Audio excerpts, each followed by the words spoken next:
Okay, we were studying about electrode potentials in the previous topics, the previous classes. So we know that electrode potential is basically is a potential, is the ability of an electrode to get either oxidized or reduced. But to make it more fair, for a fair comparison, we need to create a standard electrode. And to create a standard electrode, we need to have certain things which have to be standardized. If these external conditions that has to be standardized is temperature of 25 degrees C or 298 Kelvin, 1 atmospheric pressure or 101 kilopascals, concentration of the ions in the solution should be 1 mole per dm cube, and then this electrode, when we have made this electrode, we have to attach this electrode to a standard hydrogen electrode. So I'm just going to give you, show you some types of half cells or electrodes that can be generated. So one of the way of creating a half cell is metal in contact with its solutions. So copper metal with copper ion, zinc metal with zinc ion, vanadium metal with contact with vanadium ion, sodium metal with sodium ion, magnesium metal with magnesium ion. So what you need to, how you will draw a diagram of that, you will need a metal immersed in the metal ion solution. So that electrode potential, then that electrode can be created, and then you can determine its electrode potential. So the reaction, you know, I've told you that it can be either oxidation or reduction, because it depends कि आप इसको किसके साथ जोड़ेंगे. जब आपने ये देख रहे हैं, you can see the potential of this copper electrode is plus 0.354 volts, 0.34 volts. So how this voltage came? This will come when we will attach this electrode with SHE, standard hydrogen electrode. Then we will be able to calculate and find its standard electrode potential to be 0.35, 0.34 volts. Same is the case with zinc metal and zinc ions. You see zinc rod immersed in zinc ions, and again a reversible reaction.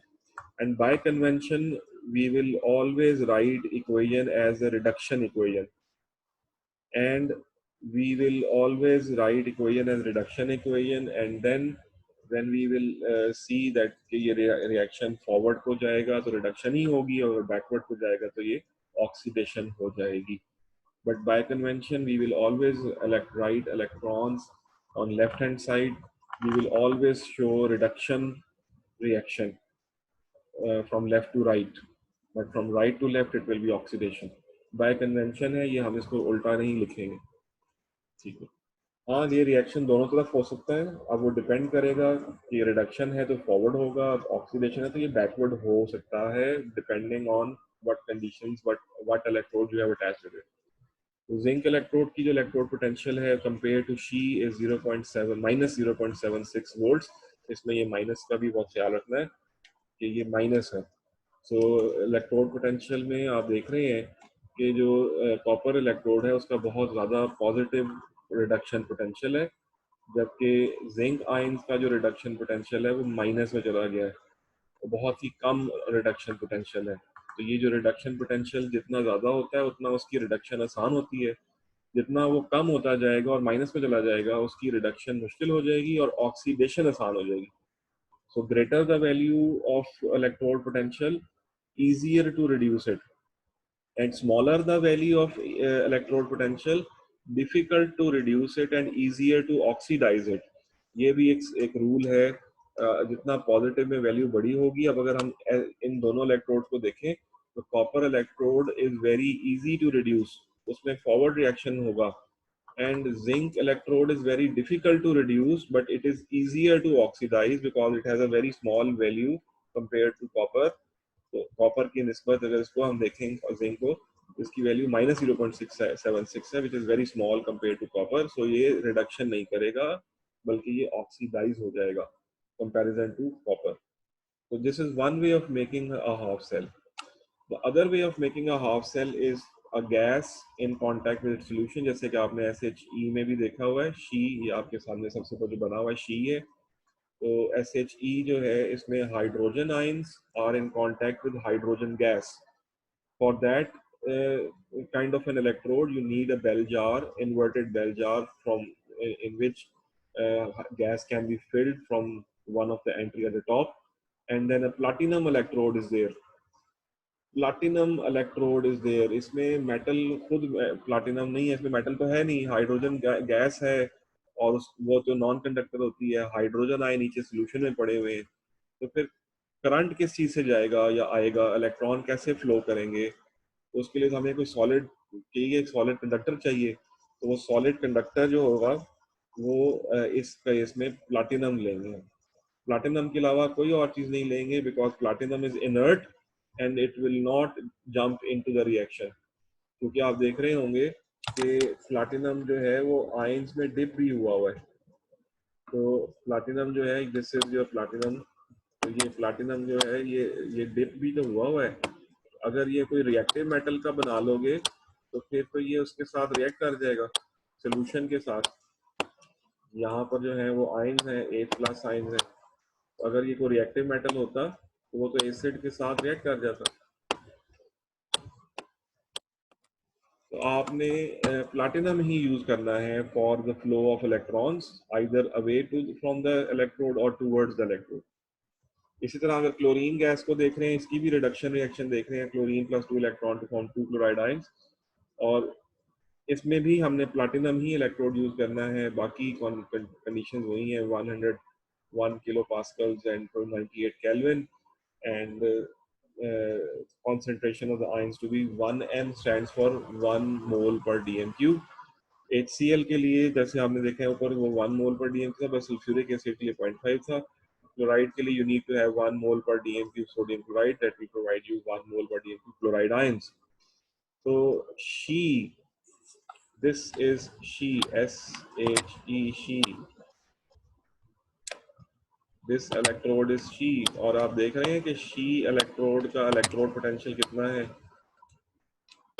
It is 0.0 volt. तो ये हमारा जो है ये एक standard है electrode है for fair comparison. हमने इसको 0.00 वोल्ट कंसिडर कर लिया है। We will always take it to be 0.00 volt, and जब हम इसको जोड़ेंगे किसी दूसरे इलेक्ट्रोड के साथ तो जो भी इलेक्ट्रोड पोटेंशियल आएगा आपके पास वो दूसरे का होगा, क्योंकि इसका तो जीरो है। तो अब जब क्लोरीन वाले इलेक्ट्रोड को आप शी से जोड़ेंगे, जोड़ने का तरीका आपको मैंने I told you how to join it. You have seen that you need a voltmeter connected through wires, and then you need a salt bridge to complete the circuit। तो ये the electrode potential for chlorine is plus 1.36 volt। It is in contrast when connected with She।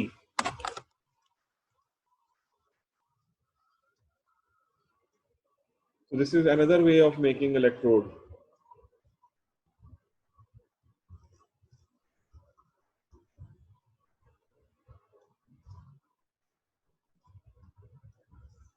Now there is a third way of making an electrode in which we will have mixture of ions। For example, you have solution of two ions of same electrode, same element, जैसे iron 3 and iron 2, they are of the same element but they have two different oxidation states।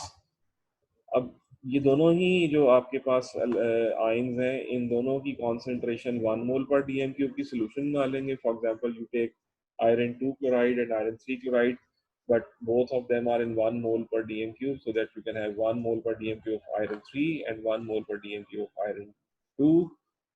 दोनों की equal amount 50-50 cm cube लेकर equally mix करके beaker में डाल दीजिए। क्योंकि अब फिर मसला यही है जैसे गैस के साथ मसला था कि करंट कैसे निकल के जाएगा या आएगा, इलेक्ट्रॉन कैसे फ्लो इन करेंगे या फ्लो आउट करेंगे। अगर रिडक्शन होनी है तो फ्लो इन करना है, अगर ऑक्सीडेशन होनी है तो इलेक्ट्रॉन विल फ्लो आउट। तो वो कैसे होगा, उसके लिए हमें कंडक्टर की जरूरत है, वी नीड अ कंडक्टर। तो and again we will use an inert conductor, inert electrode into it, और वो हम प्लैटिनम को इसमें डाल देंगे। तो मेटल और मेटल आयन में हमें प्लैटिनम की जरूरत नहीं थी, क्योंकि मेटल की रॉड खुद भी कंडक्टर भी कर रही थी और रिएक्शन में पार्टिसिपेट भी कर रही थी। लेकिन नॉन मेटल्स के अंदर या मिक्सचर ऑफ टू आयन, जैसे मैंगनेट और मैंगनीज आयन है, डाइक्रोमेट और क्रोमियम आयन है, क्रोमियम 3 क्रोमियम 2 है, वनेडियम 3 वनेडियम टू है। तो इस तरह से जो आयंस के मिक्सचर की इलेक्ट्रोड बनाना होता है। और ऐसे बहुत सारे आपको इक्वेशंस डेटा बुकलेट में नजर आएंगी जिसमें there are mixture of ions, left hand side पे भी आयंस है, राइट हैंड साइड पे भी आयन है। तो जब आप आयनिक मिक्सचर की इलेक्ट्रोड को बनाएंगे तो उसमें भी प्लाटिनम रॉड डिप करनी है। जब आप नॉन मेटल गैस वगैरह को या कोई नॉन मेटल सॉलिड या लिक्विड को भी लेंगे तो उसमें प्लाटिनम कंडक्टर की आपको जरूरत पड़ेगी, क्योंकि नॉन मेटल खुद कंडक्टर नहीं होते हैं। तो you need to have an conducting system जिसको इलेक्ट्रोड कंप्लीट होगा। तो ये एक और तरीकाकार था इलेक्ट्रोड बनाने का। Solutions of oxidising agents in acid solution, मैंने जैसे भी आपसे कहा था, manganate ion in manganese, dichromate ion in dichromate chromium 3+। उसमें भी यही है, आपने प्लैटिनम रॉड डिप करनी है और जितने भी आयंस हैं उन सब की कॉन्सेंट्रेशन 1 मोल पर डीएमक्यू होगी। अब इक्वेशन में there are 3 ions, manganate ion, manganese 2+ ions and hydrogen ions, all of them should be 1 mole per DMQ. और इनका इलेक्ट्रोड पोटेंशियल आपके सामने +1.52 है। इसका इलेक्ट्रो पोटेंशियल ज़्यादा पॉजिटिव है, तो इसलिए ये रिडक्शन इसकी आसानी से होगी और इसकी ऑक्सीडेशन डिफिकल्ट नहीं होगी। क्योंकि जितना इलेक्ट्रोड पोटेंशियल, जो कि सारे ही रिडक्शन पोटेंशियल है, क्योंकि सारे ही रिडक्शन रिएक्शन है, इसलिए रिडक्शन पोटेंशियल जितना ज़्यादा पॉजिटिव होगा, greater positive reduction potential, easier to reduce it. Smaller positive होता जाएगा और उससे नेगेटिव की तरफ चले जाओगे या सिंपली स्मॉलर वैल्यू करते जाओगे तो उतना ही उसके रिडक्शन डिफिकल्ट हो जाएगा और ऑक्सीडेशन आसान हो जाएगी। तो अभी मैंने आपको बताया था कि to calculate the cell potential, तो आपको एक तो टेम्परेचर, अगर प्रेशर है तो गैस है तो प्रेशर है, और सोल्यूशन कॉन्सेंट्रेशन जो है उनको आपने स्टैंडर्ड करना है और फिर स्टैंडर्ड हाइड्रोजन इलेक्ट्रोड के साथ उसको जोड़ना है। तो आपके पास उस इलेक्ट्रोड का standard hydrogen electrode, standard electrode potential आ जाएगा। So this is the diagram of SHE. We have just seen that as well. So SHE is the electrode whose voltage is taken to be 0.00 volt at 298 Kelvin and 1 atmosphere pressure, and the concentration of ions, hydrogen ions in 1 mole per dmq. इसको हमने 0.00 as a standard बना लिया है। अब बाकी सबको इससे compare करेंगे तो हम इस टॉपिक पे आ रहे हैं कि measurement of E nought values.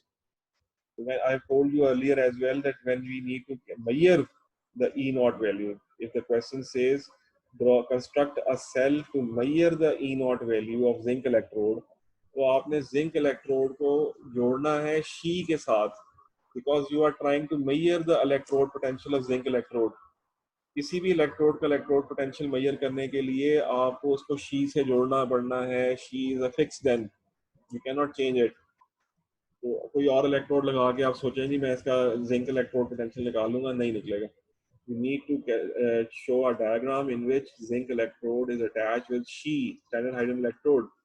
और जब आप इसको जोड़ेंगे तो इसके डायग्राम कंप्लीट ड्रॉ करने के 3 से 4 नंबर होते हैं पेपर 4 में, जिसमें एक नंबर वोल्ट मीटर ड्रॉ करने का होता है, एक नंबर सॉल्ट ब्रिज ड्रॉ करने का होता है, एक नंबर जो है ये दोनों इलेक्ट्रोड्स को ड्रॉ करना और उसमें लेबल करना होता है कि आयंस की कॉन्सेंट्रेशन 1 मोल पर डीएम क्यूब है। ये सब चीज़ें जो है वो करना ज़रूरी है। ठीक है जी। तो सॉल्ट ब्रिज की कंस्ट्रक्शन मैंने आपको बताया था, it is a filter paper soaked in potassium nitrate, preferably potassium nitrate not chloride. Potassium nitrate is the best to use, क्योंकि कोई भी आयंस पोटेशियम नाइट्रेट से फ्लो करेगा तो प्रेसिपिटेट आउट नहीं करेगा। ठीक है, तो ions can easily flow through the salt bridge. ये एक डायग्राम थी, जिंक इलेक्ट्रोड को हमने सॉल्ट ब्रिज के साथ और वोल्ट मीटर के साथ जोड़ दिया है थ्रू टू शी। अब जो भी वोल्टेज आपकी जिंक इलेक्ट्रोड के साथ जोड़ने पर आएगी वो सिर्फ जिंक की शो कर रही होगी, शी की तो 0.0 वोल्ट है। तो ये इलेक्ट्रोकेमिकल सीरीज है, आप देख रहे हैं all the reactions are shown as reduction reactions by convention. Data booklet में भी सारे ही reactions left to right reduction है और बैकवर्ड साइड में ऑक्सीडेशन है। और उनकी जो ई नॉट वैल्यूज आपके सामने लिखी नजर आ रही हैं, फ्लोरीन की +2.87 है, ऐसी तरह ब्रोमीन की +1.07 है, सिल्वर आइंस वाले की +0.80 है। कॉपर की देखिए, कॉपर 1 की और कॉपर 2 की डिफरेंट है, कॉपर 2 की 0.34 है। और हाइड्रोजन इलेक्ट्रोड जो आ गया शी उसकी 0.0 है, and then zinc की -0.76 है. So you see this these electrochemical series is written in terms of decreasing order of electrode potential. तो जितना ऊपर वाले पॉजिटिव हैं और नीचे वाले नेगेटिव हैं, तो ये वैल्यूज ऑफ ई नॉट क्या आपको शो करती है? what information we can gather from the electrode potential value? The information that we gather is the greater the value of electrode potential. When I say greater, इसका मतलब plus में बड़ा होते जाना, लार्जर पॉजिटिव होना, उतना easier to reduce है, मतलब वो रिएक्शन फॉरवर्ड जाएगा. जैसे जैसे E nought values, electrode potential values, standard electrode potential values decreases, उतना उसका फॉरवर्ड में जाना डिफिकल्ट होता जाएगा, उसकी रिडक्शन डिफिकल्ट होती जाएगी. और जैसे ही वो माइनस में चला जाएगा, तो माइनस में जाने पर उसकी ऑक्सीडेशन आसान हो जाएगी और रिडक्शन मुमकिन हो जाएगी, मुमकिन नहीं रहेगी. तो plus value shows that positive reduction, minus value shows that negative reduction and positive to oxidation. But अगर दो नेगेटिव हो, जैसे 10 + 2 electron to form 10 is -0.14 and zinc की इज -0.76, तो जितना स्मॉलर होगा उतना ऑक्सीडेशन होगी. अगर मैं 10 को जिंक से जोड़ दूंगा तो जिंक जो है वो ऑक्सीडाइज होगा और 10 रिड्यूस होगा, क्योंकि जब भी आप इलेक्ट्रोड जोड़ते हैं तो एक रिडक्शन ऑक्सीडेशन रिएक्शन होना जरूरी होता है, रिडॉक्स रिएक्शन टेक्स प्लेस. ठीक है, तो जितनी हायर ई नॉट वैल्यूज है उसकी जो फॉरवर्ड रिएक्शन है वो फॉरवर्ड होगा, जितनी ई नॉट वैल्यू बैक कम होती जाएगी उसका बैकवर्ड रिएक्शन जो है वो पॉसिबल हो जाएगा. अब इलेक्ट्रोकेमिकल सेल्स बनाने के लिए आपको तस्वीर को पूरा लेबल करना भी आना चाहिए. और अब मैं आपको ये बताने जा रहा हूँ कि कौन से इलेक्ट्रोड जो है, अब जैसे जिंक और कॉपर इलेक्ट्रोड को मैंने आपको दिखाया था जोड़ के, ये तस्वीर कंप्लीट करने के बाद आपने कुछ चीज़ें और भी लेबल करनी होती हैं और उसके मार्क्स होते हैं. For example you need to show that which of the electrode is negative and which of the electrode is positive. तो याद रखें, जिसकी ऑक्सीडेशन होती है, जिस इलेक्ट्रोड के ऑक्सीडेशन होती है, जहाँ भी ऑक्सीडेशन होगी, जहाँ भी ऑक्सीडेशन हो रही है वो नेगेटिव इलेक्ट्रोड है.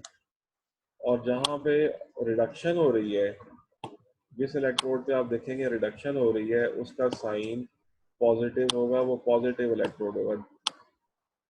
In case of electrochemical series, electrochemical cells, no one will ask you which is cathode and which is anode.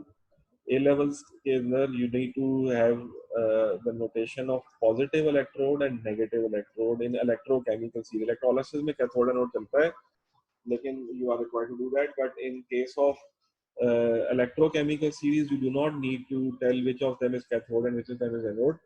You just need to tell which of them is oxidized negative electrode and which of them is reduced positive electrode. तो जिस, अब देखिए मैंने आपको बताया था कि जब दो इलेक्ट्रोड जोड़ रहे हैं और दो हाफ सेल्स जोड़ रहे हैं और एक फुल सेल बनाते हैं, उस फुल सेल के बनाने के लिए आपको फिर दोनों इलेक्ट्रोड को सॉल्ट ब्रिज से भी जोड़ना है और वायर से भी जोड़ना है और फिर वोल्ट मीटर भी लगाना नहीं भूलना. वोल्ट मीटर नहीं लगाओगे तो वोल्टेज कैसे पता लगेगी पूरे सेल की? अब जब आप इसको जोड़ देंगे तो आप देख रहे हैं zinc is -0.76 and copper is +0.34.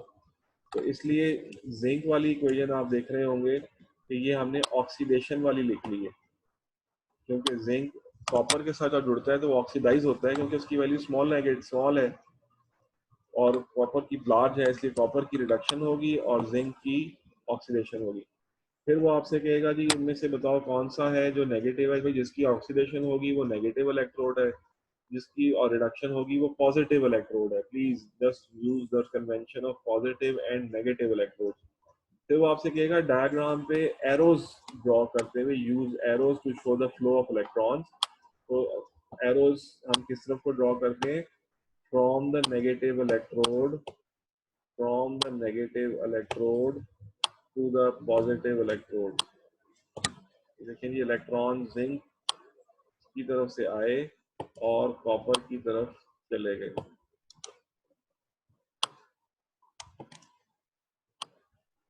ये एरोज ड्रॉ करने के आपको एक नंबर मिलता है. This is the direction of flow of electrons, ये इलेक्ट्रॉन्स फ्लो कर रहे हैं आपके, ये आपके इलेक्ट्रॉन्स फ्लो कर गए। इसका एक नंबर और हो गया, डायग्राम बनाने के आपको 4 नंबर अलग मिल गए, इलेक्ट्रॉन फ्लो करने के 1 नंबर अलग मिल गया। अब आपने जो ऑक्सीडेशन इक्वेशन है, रिडक्शन इक्वेशन है, उन दोनों को जोड़ना है और उससे ड्रॉ करनी है ओवरऑल इक्वेशन। तो इसका तरीकाकार ये है कि जो लेफ्ट हैंड साइड वाले हैं उनको ऐड कर लें, जो राइट हैंड साइड वाले इक्वेशंस हैं के इक्वेशन में है उनको ऐड कर लें। तो zinc plus Cu2 plus 2 electrons, arrow zinc plus 2 plus Cu plus 2 electron. तो ये loss of electron should always be equal to the gain of electron, ये भी याद रखना है ताकि इलेक्ट्रॉन्स कैंसिल हो जाएं तो आपके पास ओवरऑल इक्वेशन आ जाती है। So you need to add left hand side on together, left hand side वाले इकट्ठे कर लें, ऐड कर लें, एंड राइट हैंड साइड वालों को भी ऐड कर लें। और इलेक्ट्रॉन इससे ऐड करने से पहले ये रूल नोट कर लें कि loss of electron is equal to the gain of electron. तो loss of electron is equal to the gain of electron. That's why आपको इसको मल्टीप्लाई करने की जरूरत नहीं पड़ी, but if the electrons are not equal, you need to balance them so that they should be cancelled out and you will get an overall reaction. उसके बाद आपको एक और चीज निकालने को कहा जाएगा, वो है overall cell potential. Overall cell potential,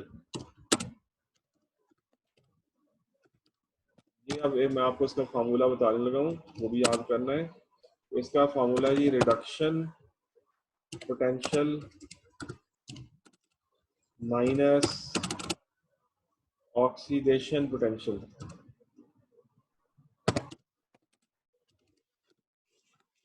reduction potential minus oxidation potential. तो अभी हमने देखा कि जैसे ऊपर वाले सेल में देखते हैं तो आपका रिडक्शन पोटेंशियल जो था दैट वाज प्लस 0.34, प्लस 0.34, फिर माइनस फार्मूले वाला आ गया, फिर ब्रैकेट माइनस 0.76 ब्रैकेट क्लोज। इसका जो आंसर आएगा वो माइनस 0.76 भी प्लस हो जाएगा और उसमें प्लस 0.34 आप ऐड कर देंगे तो 0.76, the answer is 1.1 and the sign is positive 1.1 volt. This is how ये रिएक्शन का ओवरऑल सेल पोटेंशियल निकालने का एक नंबर और होगा। इसका फॉर्मूला याद रख लीजिए, reduction potential minus oxidation potential, and always remember that the value of the cell potential should be positive, it should be positive, it can not be negative. यानी कि जो ओवरऑल सेल पोटेंशियल का answer है वो positive के sign के साथ होना चाहिए। अगर ये पॉजिटिव नहीं आ रहा है इसका मतलब है या तो आपने कोई गलती की है या फिर वो रिएक्शन पॉसिबल ही नहीं है जो आपको कहा जा रहा है करने की। So this is how you develop a complete cell and you determine a cell reaction and then you find the cell voltage। अब ये इस सेल की जो वोल्टेज है वो 1.1 वोल्ट है। अब आपके जो बैटरी सेल्स होते हैं यूजुअली जो आप अपनी टॉर्चेस में यूज करते हैं या रिमोट कंट्रोल में यूज करते हैं वो 1.5 वोल्ट्स के होते हैं। कार बैटरी जो है वो 12 वोल्ट्स की होती है, जो आपकी मोटर बाइक की बैटरी है वो 6 वोल्ट्स की होती है, देन 3 वोल्ट्स की भी होती है। तो ये वोल्टेज जो है ये इस तरह से डेवलप करंट जो है कैलकुलेट किया जाता है, reduction potential minus oxidation potential. Overall equation में आपने जो इक्वेशन ऑक्सीडाइज हो रही है उसको ऑक्सीडेशन की फॉर्म में लिख लें, जो रिड्यूस हो रही है उसको रिडक्शन फॉर्म में लिख लें और उसको अरिथमेटिक एल्जेब्रिक एडिशन करें, लेफ्ट हैंड साइड को लेफ्ट हैंड साइड पे ऐड करें, राइट हैंड साइड को राइट हैंड साइड पे ऐड करें। and then cancel out the electrons, because the loss of electron should always be equal to the gain of electron, and then create a full cell equation. ये सारा करने का आपको तकरीबन 8 से 9 number या 10 नंबर तक भी आपको जो है वो अवार्ड होते हैं by doing this thing: drawing the diagram, labeling it, write a overall reaction, write a full cell potential.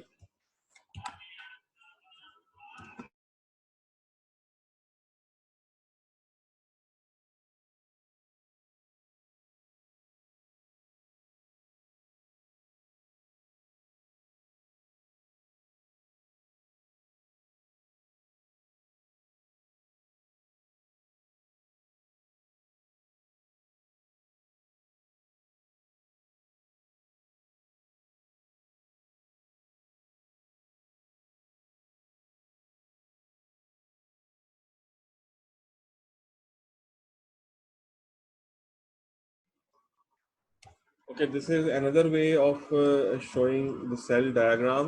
Rather than to draw how to show a cell in how to write a cell. So you see on left hand side zinc and zinc plus 2.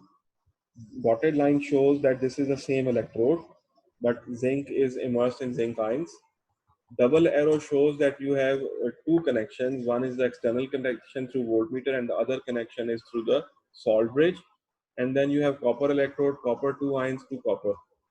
तो आपने ये देखा होगा, देख रहे होंगे इस simple notation में कि आपने जो ऑक्सीडाइज हो रहा है वो इक्वेशन लेफ्ट हैंड साइड पर, जो रिड्यूस हो रहा है वो राइट हैंड साइड पे लिखनी है, और राइट लेफ्ट हैंड साइड वाले की ऑक्सीडेशन दिखानी है, यानी कि जिंक टू जिंक प्लस 2, जबकि जो राइट हैंड साइड के ऊपर इलेक्ट्रोड है उसकी रिडक्शन दिखानी है, कॉपर प्लस 2 टू कॉपर। ये ध्यान से करना है, ये ना हो कि आप लेफ्ट हैंड साइड ऑक्सीडेशन दिखा रहे हैं और लिखा है Zn plus 2 dotted line zinc, तो गलत हो जाएगा। Left hand side is oxidation and right hand side is reduction, तो आपने उसमें ऑक्सीडेशन और रिडक्शन दिखानी भी है।